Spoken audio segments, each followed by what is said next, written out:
everyone, Lexi here. So the question I am answering today is from an email correspondent, and I'm going to read it.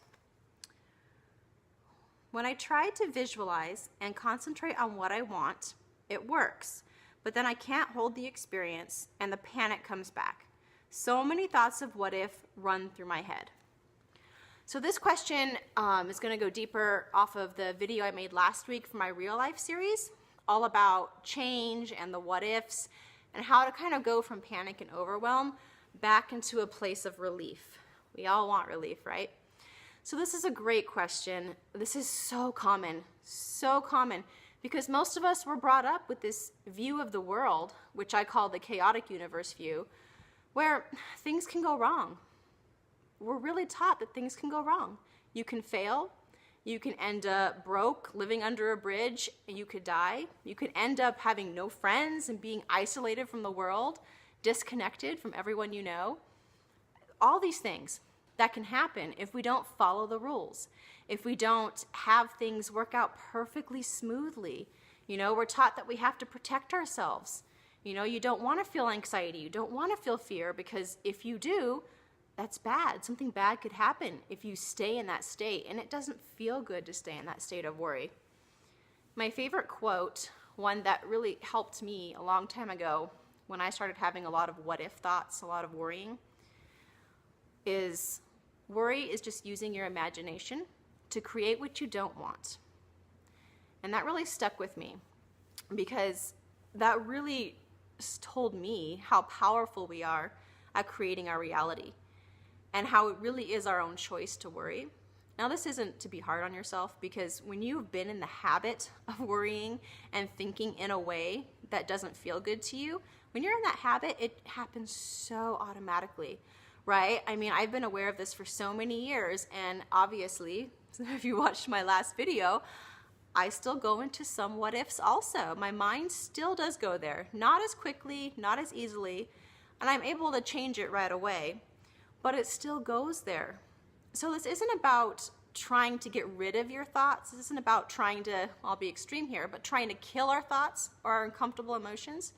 It's about just recognizing that they're there, talking to them, and being okay with them being there, even if we don't like them, because you can change them. It takes some practice. It's not going to happen overnight. You know, if you're been in a habit for many, many years of thinking of all the things that can go wrong and starting to bring yourself up into panic and anxiety, it's going to take some time to come back off that. We actually, even physically, get a chemical high from worrying and from going into that, because when you start amping up your anxiety, your body's releasing all sorts of chemicals and hormones, and it actually gives you this kind of high. It's like you feel like your heart's racing a little faster, and you're kind of, moving faster, and you can't sit still as easily, and it actually is addicting to the body physically too. So as we're starting to change our thoughts, we're starting to change our beliefs, sometimes we have to allow our bodies to kind of adjust as well and be really gentle with ourselves, because it's not easy and it's not going to happen overnight. And it's okay if you have these what if thoughts. We don't have to kill them. We can allow them to be there. What if everything goes wrong? One thing you can do is you can even answer that. If you're really having a lot of what if thoughts and it's not easy to switch your mind to what you actually do want, you can go ahead and just let the whole what if thoughts just run. Just let them run. Pick one and answer it. What if, let's see, what's something that was mine. What if my kids go to this new school and they don't fit in? What does that mean? Well, it means they'll be unhappy. It means, that they'll be ostracized or teased or bullied. Okay. Well, what if they're teased and bullied? Oh, well, then that means that they'll have low self-esteem, and maybe they'll be crying or hurt or upset. Okay. Well, what if that happens? Well, that's just not okay, because then my kids don't feel okay and I won't feel okay, and it just can't happen. And quite often you get to that point where there's really nowhere else to go with it. And what you realize is you allow the worst to happen in your mind. What if that happens? Allow it to happen. Allow yourself to feel that fear, because there's a lot of fear under those thoughts and under worrying. And sometimes when you allow yourself to finally answer those questions, you either, one, realize there was nothing there, at the end of your what ifs. There's nothing there. Oh, what if they are teased and bullied? Well, I'll just know what to do then if it ever happens. Or you feel the intensity of your fear, and once that moves out of the way, then you realize there's still nothing there. There's still nothing there.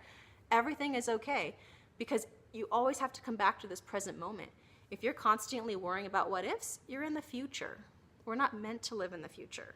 We're human beings. We're meant to be in the present moment. And it's not always easy. I'm not saying this is easy and you can do it at the snap of a finger. It's not. It really does take time to break free of that habit and to make different choices and allow yourself to feel the anxiety and fear. Because a lot of times we don't really let ourselves go through that anxiety and fear, right? We work ourselves up with all this worry, but then we keep worrying and running on that wheel and going and going and going, and we don't actually stop and feel what's behind it. We don't allow ourselves to have just the intensity of the fear so it can move on. So that might be something that you want to look at too when you have a lot of worry and what if thoughts coming. What feels better from here? Does it feel better to just switch my thoughts and start thinking of something else? Or does it feel better to go ahead and answer those what ifs and then feel some of the fear behind it and really allow it to come? And it can be intense. It's a simple idea, but it's not always the easiest. I'm not going to say that this is going to solve all of your worry what if problems, because at first it won't. It'll be hard. It'll be a challenge, but you can do it. Just like you had to really work yourself up into being a worrier, you're going to have to work yourself down out of it back into your natural state of knowing that everything is well. Everything is well. Everything is working out for you exactly the way it's supposed to. And going with that. So the second part of this question was when I try to visualize and concentrate on what I want, it works, but then I can't hold it and the panic comes back.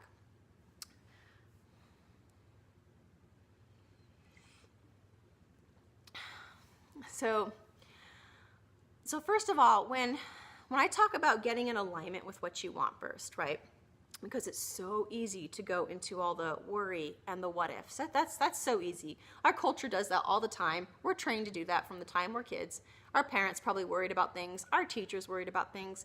The adults around us were all worried about things. So it was a very easy vibration to pick up on and to run with.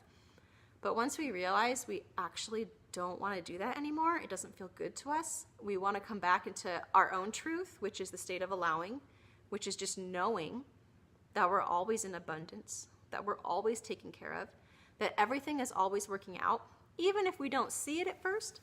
When we come back into that, it takes some practice. It takes some practice, like with everything.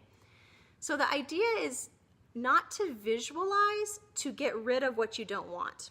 Because first off, we often start to do that because we're taught that.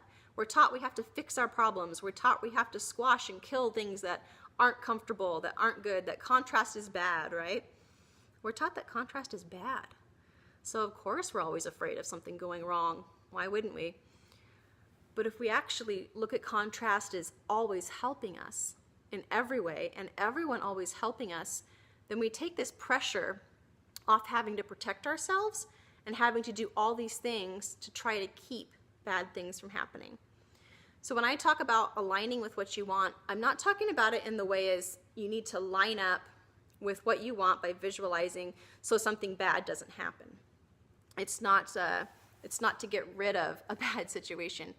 It's to become the director of your life. Now that doesn't mean every detail you imagine happens exactly as you imagine it. What you're doing, or what I'm doing, is when I visualize and set an intention, like in my last video, say my what if started going off when my kids were switching schools, and I became aware of that, and I was like, oh, wait, that doesn't feel good. I'm not gonna go down that, road. I'm gonna come back to myself in the present moment, and I'm gonna visualize how I actually want things to go. So the most important part of your visualization when you're setting intentions is the feeling. Because we live in a vibrational, intentional universe. Everything in our reality is manifested and directed by our vibration, which is our energy and our feelings. It's basically our dominant emotions that we carry most of the time. Oh, my throat's getting dry. So it's the dominant emotions that we carry most of the time. This doesn't mean if we have some fear come into our lives that we're going to suddenly create everything bad and everything's going to go wrong because we felt some fear. No. But if you're worrying every day, constantly, and that's your dominant vibration, then you're going to probably be attracting more things to worry about and things that you don't really want. So what I do is I stop myself. I usually sit outside because that's where I can connect to myself the best. And I truly think for everybody, being a part of nature, either looking out the window at a tree, or if you can be near a plant or outside in the dirt or just in nature, you'll have a much easier time coming into the present moment. I sit, I close my eyes, and I imagine how I want to feel moving forward with whatever the situation is. Again, the example of my kids switching schools, I will sit there and imagine how good it feels for them to be at the new school, how good it feels for me to have them go to this new school, and all the good things that I can think of that are going to come from it. And it's okay if some what ifs pop into your mind.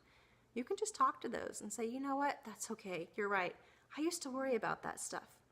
And it's okay for you to be here, because I know you're just temporary thought, and I know you're going to pass. And you start talking to yourself in this way, and you feel what comes up. So when I visualize, you can pick out details. It's fine to pick out some details. I just wouldn't become attached to the details.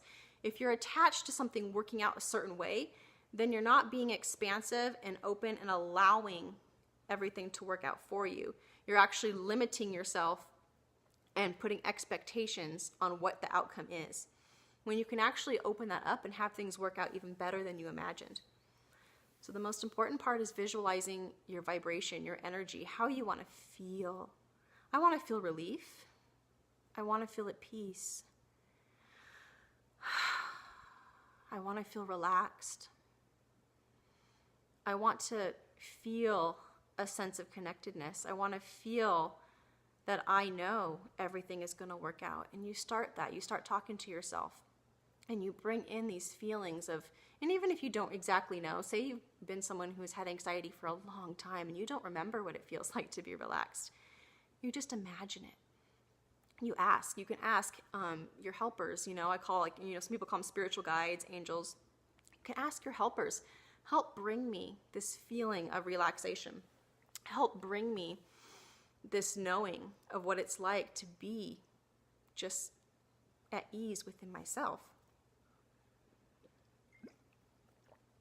And you do your best. There's no getting it right or wrong. You do your best and you allow that feeling to come in. Now, once it comes in, and say you think of your details, like for me, I imagined my kids coming home from the new school being just happy and excited and just feeling so good that they're in this new place. Doesn't mean that's going to happen, because of course they're going to create their own experiences. But what I'm doing is I'm setting myself up for relief. It's all about you. Your children, other people, they can all create their own reality. You can only ever choose how you want to respond and direct your reality. But by doing that, your vibration ripples out to everyone else. So if you're wanting everyone else in this situation to be at peace and to be happy and feel relaxation, you've got to be willing to start finding that for yourself. Oh, excuse me, my throat is really dry. So while I'm visualizing that, and I got the emotions the emotions that I want going, this really good feeling going, there does come a point where it peaks. It peaks, and then it starts to ebb away. Now, this is the point where most people, I find, do start to panic, because we tend to think that to have what we want and to direct our reality and to continue to feel good, we have to hold on to this experience. There's something about needing to really hold on and to make sure it happens that we're all taught to do, to see it through, to kind of push it. But this isn't at all what, our vibrational, intentional universe is about. Nothing is being pushed. Nothing needs motivation. You don't need to hold on to anything, because our state, again, our natural state is a state of allowing the flow. So ideas will come and ideas will go. Your emotions will come and your emotions will go. The ones that you like and the ones you don't like. They'll both come and go. You don't ever have to hold on to joy just because you don't want to go into fear again. You can allow joy to peak and go, and you can allow fear to come and go, and it doesn't have to take a hold of you and cause anxiety and panic. Now, of course, at first, you will have anxiety and panic still because you're used to that. That's just what you're used to doing. It takes time for your baseline to come from this much anxiety down to this much, and then this much, and then this much. And it's different for everybody. I could never tell you how much time it'll take, but the more you become aware and very conscious of your thoughts and deliberately decide to feel your emotions and think thoughts that feel better, the easier this gets. So when those good feelings, those feelings you want in your visualization and your intention start to ebb and flow away, let them go. Let them go. Now, this idea might bring up some fear and panic too, but it's just learned. And it's just okay. Again, just talk to it. It's okay that I'm afraid. It's only temporary. It's okay that I feel panic. It's only temporary. So you let your vibration, your intensity of your good feeling, joy and peace and relaxation go in your visualization. And then you go do something else. You don't have to hold on to it. You don't have to try harder. You don't have to try to get that visualization back. You don't have to try to, do it a certain amount of times a day. You only ever do any of this when it feels better to do. You are not, being a better director of your reality. You're not creating better things by doing it more, by trying to hold on to it. None of that applies in our intentional universe. That's just what we're taught, because we're taught if we don't do that, something bad happens, if we don't hold on to it, if we don't push to make it happen. So this is really about shifting the way we perceive our reality.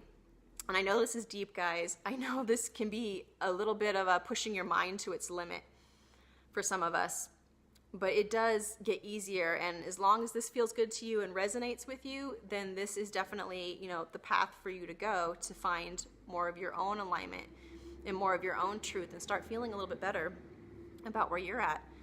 So you let that go. You let your visualization go when you have it, and you go do something that also brings you that same vibration of peace and relaxation and, feeling good. And for me, it's usually being out in nature.